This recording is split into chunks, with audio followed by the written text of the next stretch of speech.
What's the best way to split an axe? Well, probably with a hydraulic press and something to, real strong metal bit. And then you come in and what's the best way to split firewood? Well, you need an axe. Log splitter's kind of cheating, isn't it? So there's a few popular swings here. One of them is way up in the air. Come down on it. Let me get my safety glasses here. Another one, you grab up here, get some rotation on it, come around, do that.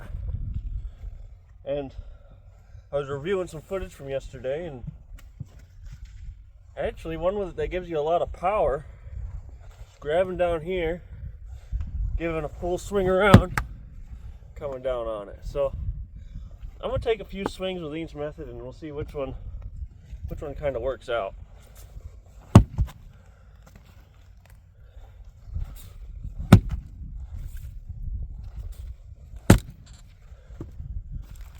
That's not bad. Pile sure is getting big and in the way a little bit.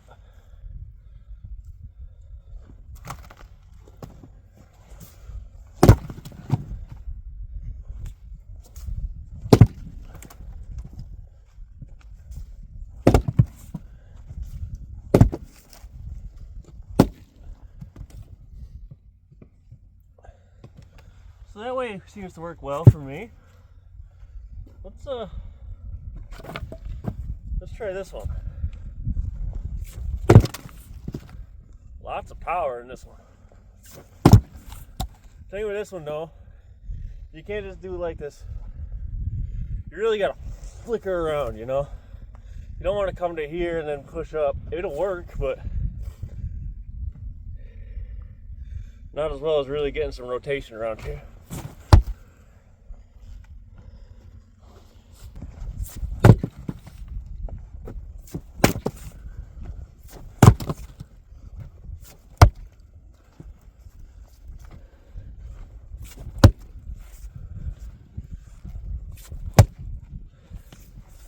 Definitely lots of power with this one.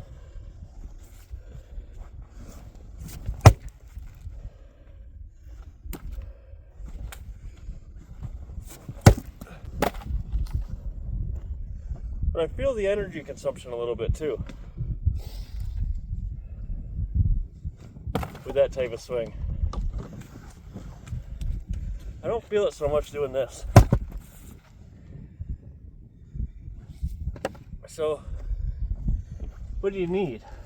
Do you need a bunch of power? I'd probably rotate. Like, this is kind of a power swing. And I like this one because it's very accurate for me. And you just throw it up in the air like this.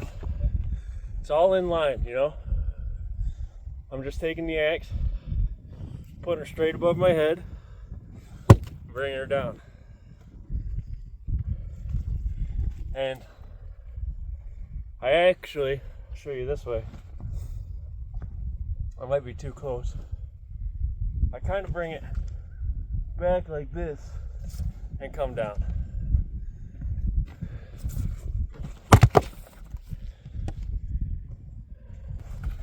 Let's try the last one here, which I kind of like and kind of don't. It's not that accurate for me. Is the main reason I don't like it. But it's quick. I don't feel like it uses as much effort as this one. Like coming around like this, I feel like it doesn't use as much effort. But I still feel like I get a lot of power. The problem I have with it is I have definitely a diminished amount of accuracy. And that's this double handle here.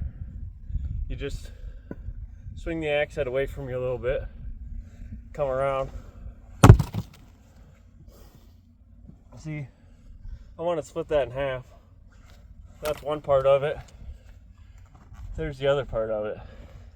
I'm not that accurate with it, but man, not a lot of effort and tons of power. So I guess it's more, I mean, you do whatever works for you, obviously, but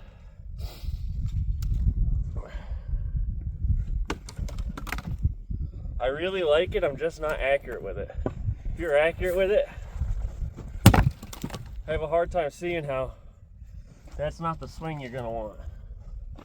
I mean, this is an 8-pound head, and I really don't feel it. I can get a lot of swings in a short amount of time with that. Especially, let's get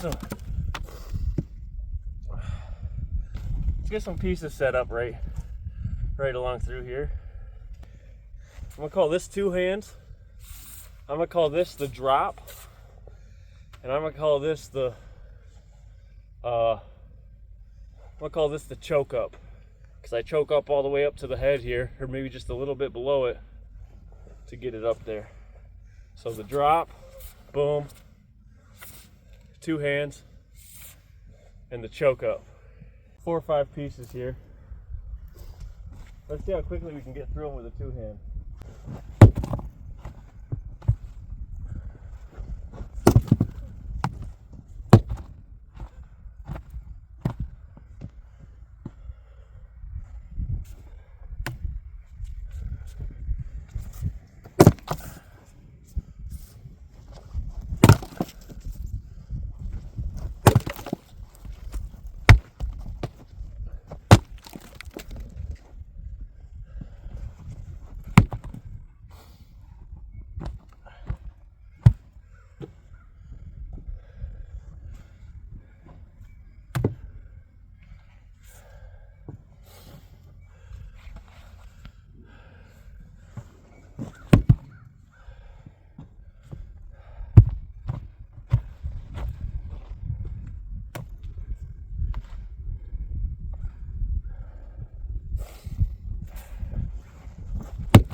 Really just sinks her teeth in on that.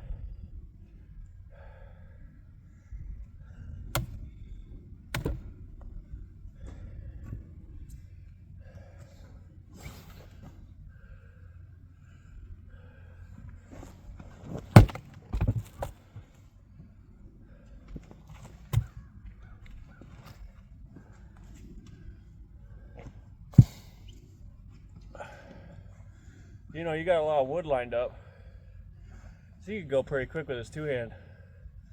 Let's just see, go from one piece to the other.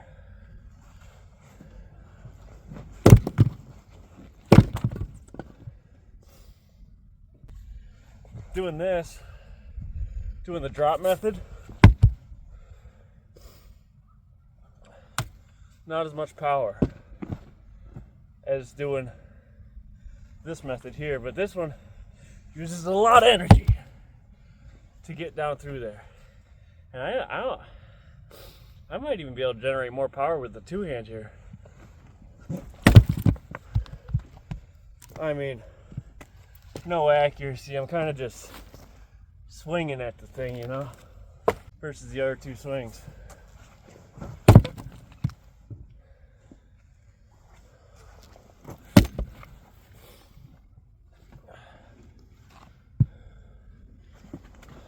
Now this one, I wanted to be a little more accurate, so I'm going to use the drop method. I didn't need all that power, and I wanted to hit my mark. Same thing with this one. I don't need a ton of power. I need to hit my mark. What's your favorite type of way? Leave it in the comments, and let me know what you use. Maybe I'm missing a swing altogether. I mean, have you ever thought of the throw? I don't like the choke up method. It's kind of what I started with, but I feel like I get more power for less energy. I'll tell you what, the choke up's a nice in between the 2 hand and the drop. I get more accuracy than the 2 hand with the choke up. With the choke up here, I get more accuracy than with the with the two-hand. But I think I get a little more power than with the drop method. Then, you know, with the choke up, I get a little more power than with the drop method. So, you know, I need a little bit of power and a little bit of accuracy. I think that's kind of where this comes in. Because I probably would have totally missed that piece with the two-hand. Now, I could have done the drop method there because I didn't need all that much power. Like here, I didn't need a ton of power to get through that. But, you know, if there's something in between, here's a good example. You know, it's not the biggest piece in the world, so I'm going to need some accuracy. But it is kind of chunky, so I'm going to need some power. Maybe the choke up method for this one.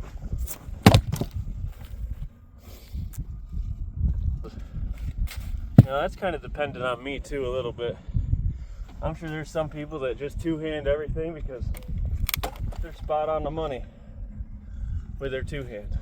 Let's see if I can hit this two-hander. See that?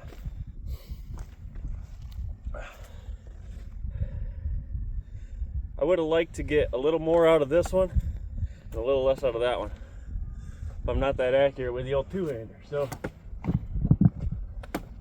just some food for thought for you guys. You know, if you're just starting out or whatever. And if you're not just starting out, tell me what you like doing. Tell me what I'm doing wrong. I appreciate it.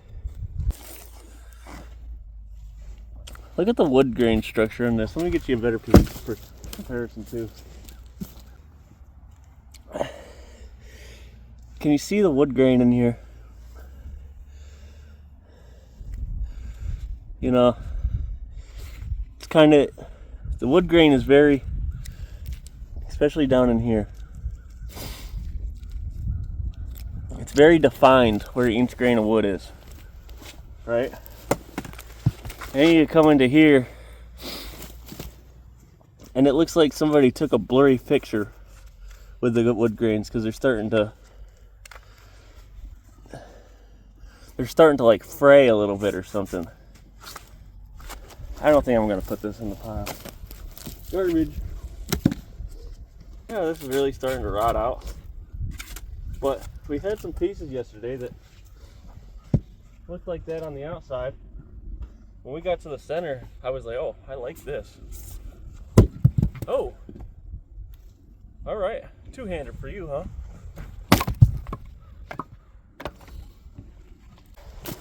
See all the string? See how it's not stringy like the,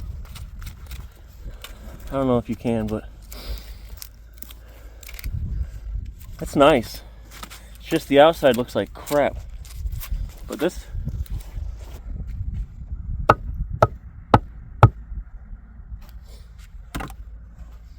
it's a good sound.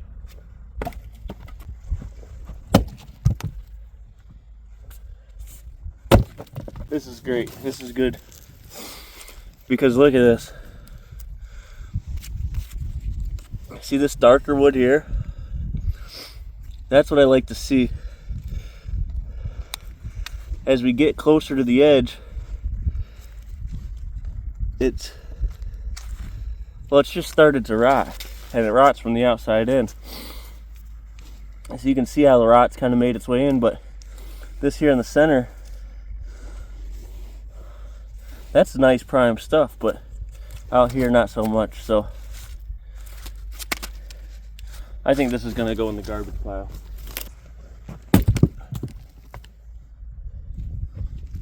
Let's take a look at this after we get her quartered up.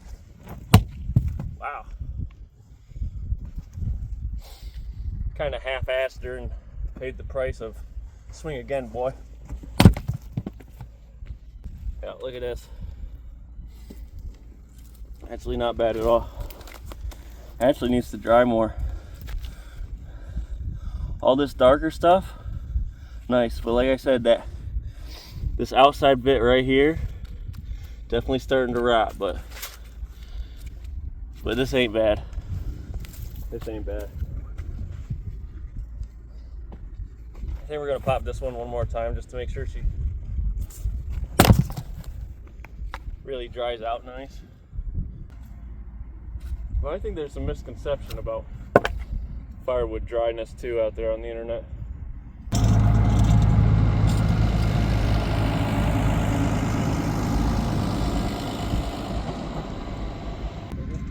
Moisture content in firewood. Feel free to disagree, leave it in the comments, tell me where I'm wrong and all that, but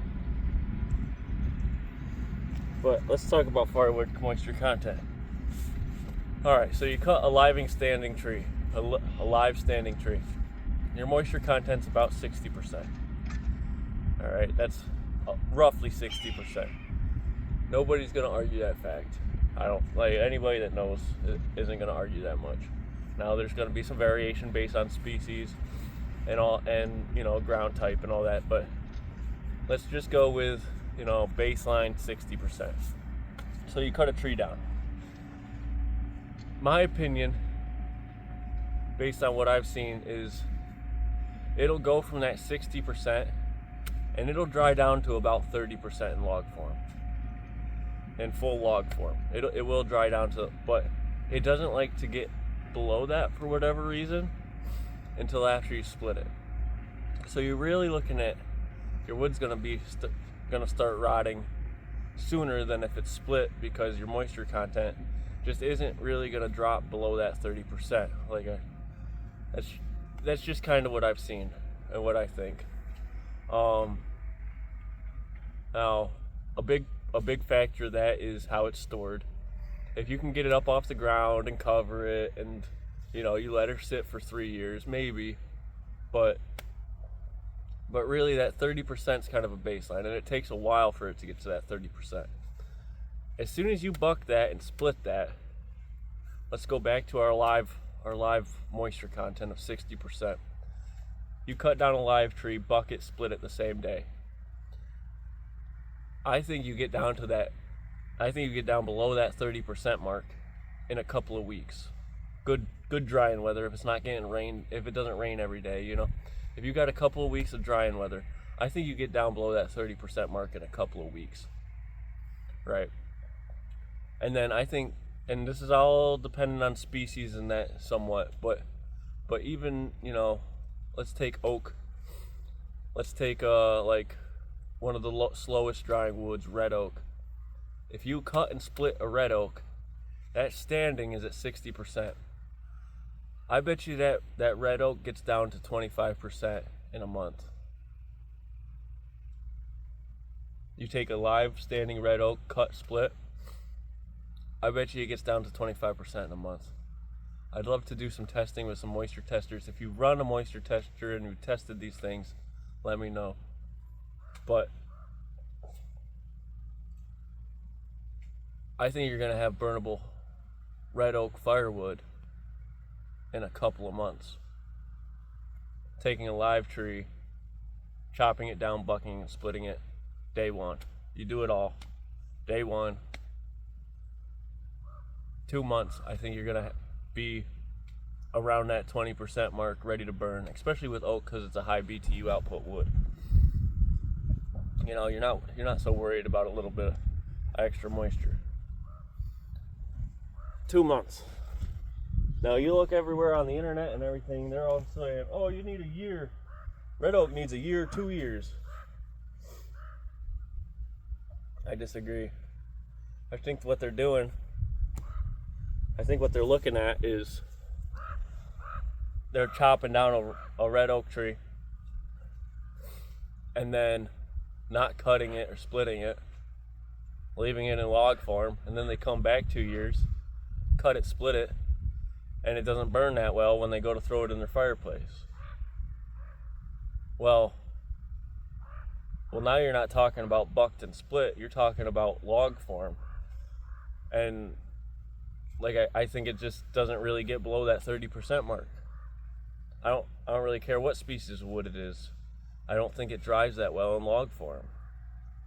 Now some species probably do dry down to the 20% mark in log form, better than, you know, like we're talking about red oak, one of the slowest drying pieces of wood. But and this might be controversial, and if you disagree, let me know. We can have a discussion about this. I'm not going to be like, oh, I'm absolutely 100% right. This is just kind of what I think based on my personal experience. I don't think it takes that long for this stuff to dry and be ready to burn if you get it cut and split. You know, I think that's the most important part of this whole equation, is how quickly can you get it cut and split. So those are just my thoughts on that. Enough yammering around. We're gonna pop this up.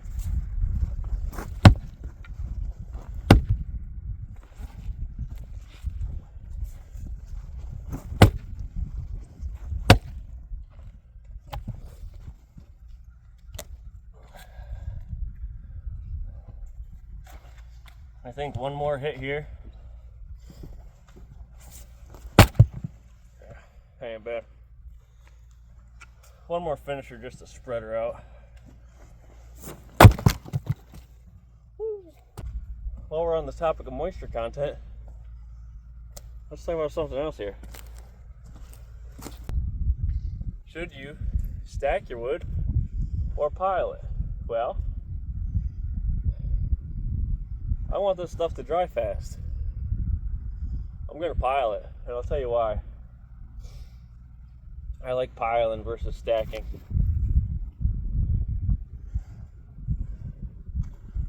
Okay, so if you're stacking perfect, let's take out the 4x4x8 cord.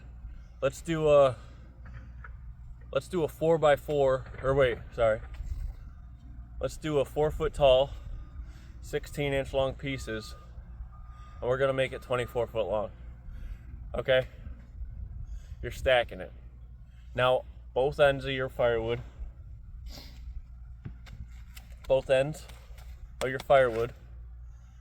we're gonna be stacking this 4 foot high and 24 foot long. That's a cord, right? So 128 cubic feet. So your ends are going to have lots of airflow, right? But what about here? What about the inside here? Well, this is going to be leaning against the piece here. It's going to be leaning against the piece here. Look at this. There's much more air space in between the pieces in a pile.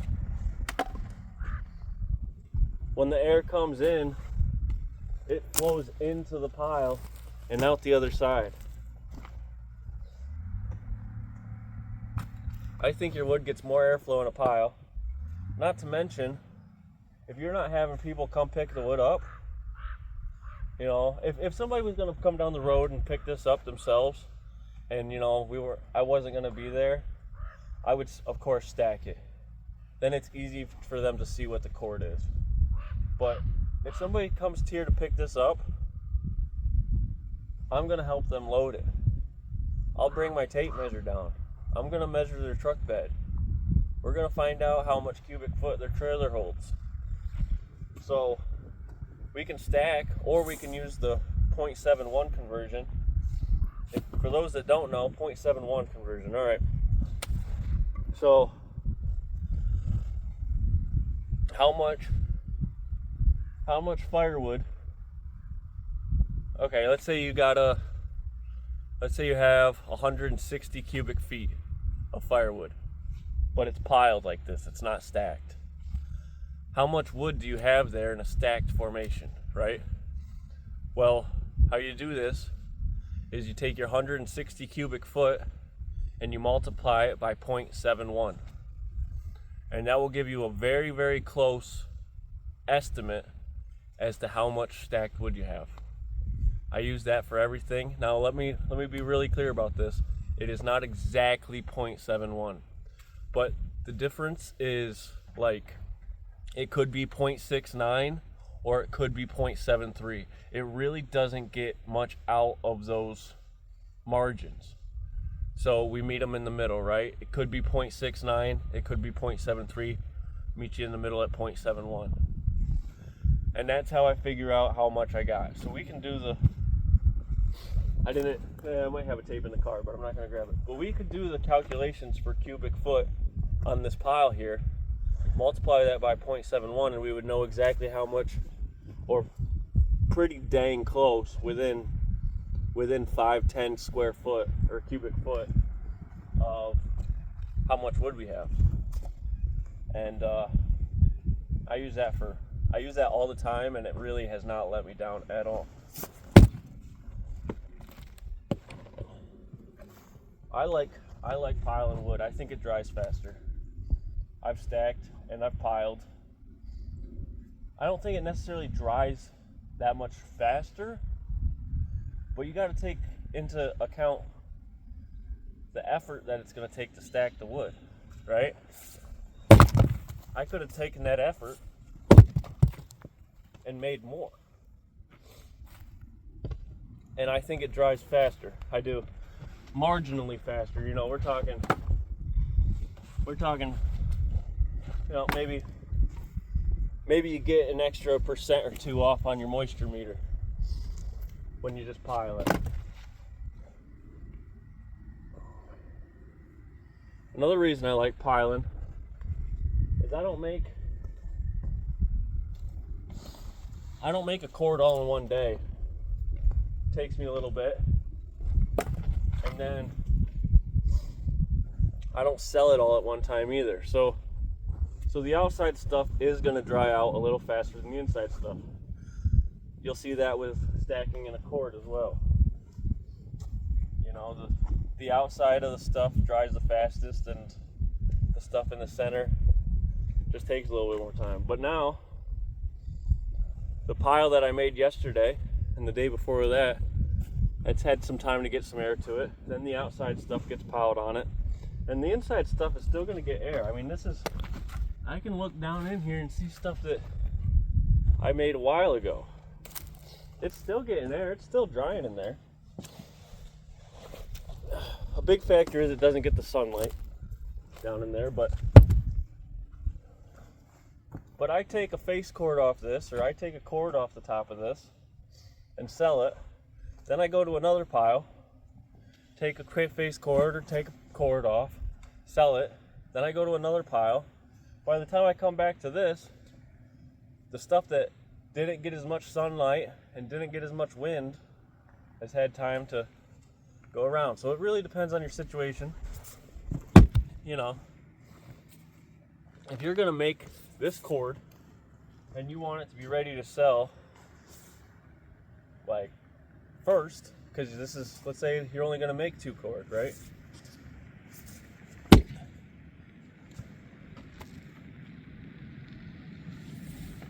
Well, then maybe you think about doing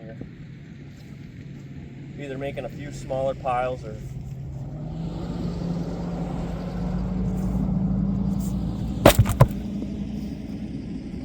you know, that's when you think about maybe making smaller piles or stacking your wood in a nice long line so the stuff in the center still has good airflow. I tell you what, you stack a cord 4x4x8 with 16-inch pieces, and you pack her tight, the stuff in the center does not dry. Does not dry as well as a pile. You ever go to these big firewood dispensaries? Firewood, you know, making operations? You ever seen them stack all their wood? Sure, maybe after it's been in the pile for a while they might, but not very often do you see that. Usually they leave it in the pile and then stack it for the consumer. Now, some guys ain't got nothing better to do with their day than to make firewood. Kind of like me, but I like doing other stuff in my day. But they just want to make firewood. That's, you know, get away from the wife or whatever it is. Get out in the wood yard. And they will just stack it all. Because they like stacking. You know, they like handling the wood. And that's the way they want to do it. But I think that's where a lot of these myths come into play is, you know, oh, well, I do it this way and I think that's the best way. No, there's more than one way to skin a cat.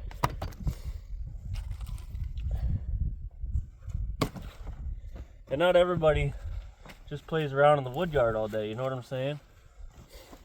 Some guys want to throw it in a pile and go watch TV or whatever, you know?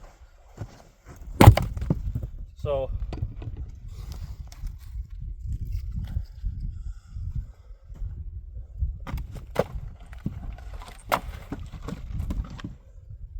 that's why I pile. I figured I'd put them up there. So if anybody else is bored, looking for entertainment,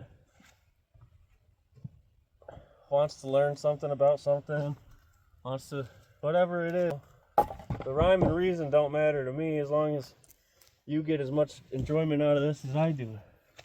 So thank you guys again for all your questions, comments, likes, subscribers, man. Holy smokes. I was not expecting any subscribers, but we've doubled our subscribers in the last week. I mean, that is amazing. And not that I really care that much about my subscriber count. I don't care. You know, I'm not a, like I said, it's kind of more just something for me to do once I get home and it's dark. I'll edit up to some videos but I guess what I'm trying to say is thank you. Really. Remember to be nice to each other, man. We're all humans. You ain't gotta be nice to me, I could take it, but not everybody's got as thick skin as I do. Which is fine. You know, the world needs sensitive people too. But thank you. Thank you. Thank you. Thank you. I'm gonna keep going, but I got enough to edit here, so I'll see you guys on the next one.